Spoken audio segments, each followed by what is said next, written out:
우리가 ETF에 투자할 때는 해당 ETF 상품을 운용하는 회사에다가 운용 보수를 주게 돼 있어요. 일종의 수수료인데 이 수수료가 내 계좌 수익률을 결정짓는다는 사실 알고 계신가요? 비슷한 ETF들이 운용사별로 이렇게 있으면은 특히 똑같은 지수를 추종하는 ETF들은 운용사들의 실력 차이가 아니라 수수료 차이에 따라서 실제 수익률이 달라집니다. 오늘은 ETF 운용 보수, ETF 수수료에 대해서 파헤쳐보고 그럼 이 비용은 어디서 확인하는 건지, 장기 투자에 있어서 저비용 ETF를 선택하는 게 왜 중요한지에 대해서 알아보도록 하겠습니다.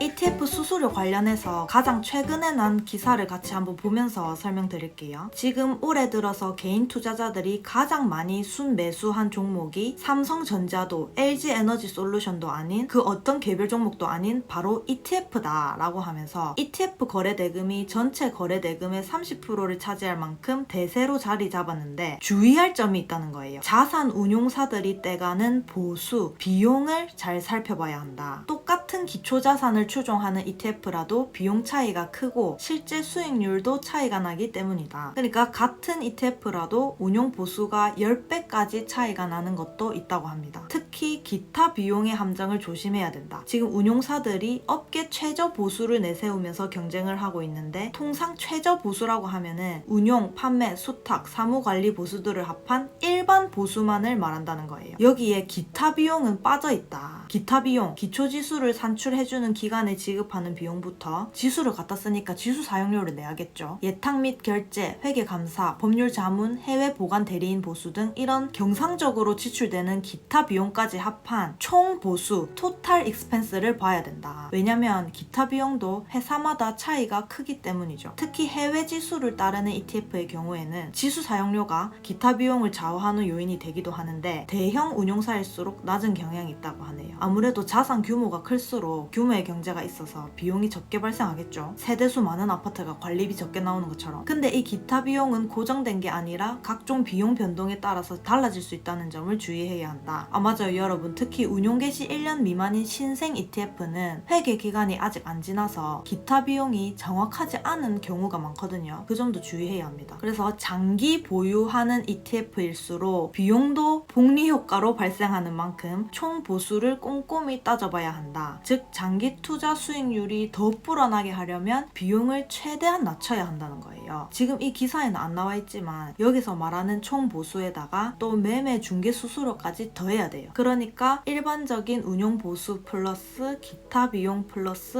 매매 중개 수수료가 실제 우리 투자자들이 결과적으로 내는 총 비용입니다. 그럼 그놈의 ETF 총 비용은 어디서 확인하느냐? 국내 상장 ETF 같은 경우에는 금융투자협회 전자공시 사이트에서 아주 간단하고 비교하기 쉽게 볼 수 있습니다. 금융투자협회 전자공시에 들어가서 펀드 공시, 펀드별 보수 비용 비교 들어가면 자 여기서 펀드 유형을 주식형으로 선택하고 기준 일자는 최신일 기준 하시면 돼요. 이게 매월 15일에 전월 말 기준으로 업데이트 되거든요. 그리고 펀드명에 예를 들어서 나스닥 100을 한번 볼까요? 미국 나스닥 100 해서 검색하면 참고로 미국 S&P 500은 미국 S까지만 입력하고 검색하시면 돼요. 이게 AND 문자가 사용이 안 되는지 S&P 500으로는 검색이 안 되더라고요. 이렇게 6개의 상품이 뜨죠. 돋보기를 클릭하면 각 상품별 상세 정보를 볼 수 있고 넓게 보기를 클릭하면 여기서 운용, 판매, 수탁, 사무관리를 합한 이 A가 바로 운용사에서 말하는 보수율이고 여기에 기타 비용 B를 더한 A 플러스 B가 바로 TER, 총 보수입니다. 여기에 매매 중개 수수료까지 합한 게 총 비용이죠. 엑셀 다운받아 보면 이거 제외하고 대표적인 5가지만 비교해보면 총 보수의 매매 중개 수수료를 합한 총 비용이 KB스타가 0.17%로 가장 낮은 것으로 확인되네요. 근데 코덱스랑 에이스도 0.18 수준이니까 이 세 가지가 거의 비슷하다고 볼 수 있겠습니다. KB스타가 아직 시가총액이 얼마 안 되거든요. 그래서 나는 시가총액 큰 걸 원한다 하면 에이스, 환율 해지를 하고 싶다 하면 코덱스 해지 상품을 선택하시면 되겠습니다. 지금 제가 예시로 나스닥 100을 보여드리지만 이게 현재 기준으로 이렇다는 거지 영원한 게 아니라 나중에 또 순위가 바뀔 수 있어요. 그래서 여러분들이 이걸 직접 직접 확인하실 줄 알아야 되기 때문에 다들 들어가서 꼭 한번 해보세요. ETF 투자할 때는 무조건 비용이 얼마 되는지부터 알고 해야 합니다. 왜? 이게 지금 0.몇 % 차이라서 적게 느껴지지만 장기 투자에 있어서는 엄청난 수익률 차이를 만들어내요. 우리가 보통 절세 계좌, 연금 저축이나 IRP, DC형 퇴직연금 계좌에서 이 국내 ETF 투자를 많이 하는데 연금은 최소 10년 이상 가져가는 거잖아요. 근데 이 비용이 10년, 20년, 뭐 길게는 30년 동안 누적된다고 생각해보세요.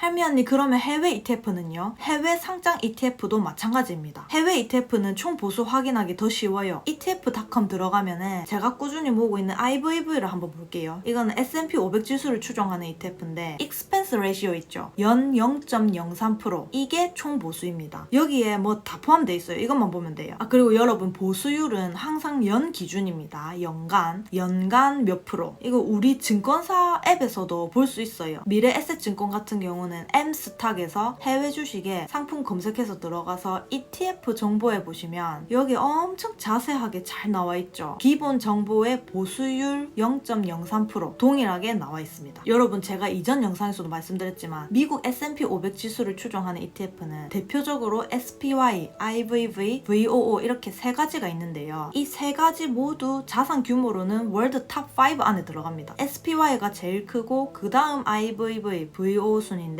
SPY를 사람들이 가장 많이 하긴 하지만 수수료가 IVV랑 VO는 0.03%인데 SPY는 0.09%예요. 같은 지수 추종하는데 수수료가 3배나 더 비싸. 그러면 굳이 스파이를 할 이유가 있냔 말이에요. IVV나 VO를 모아가는 게 맞다고 생각합니다, 저는.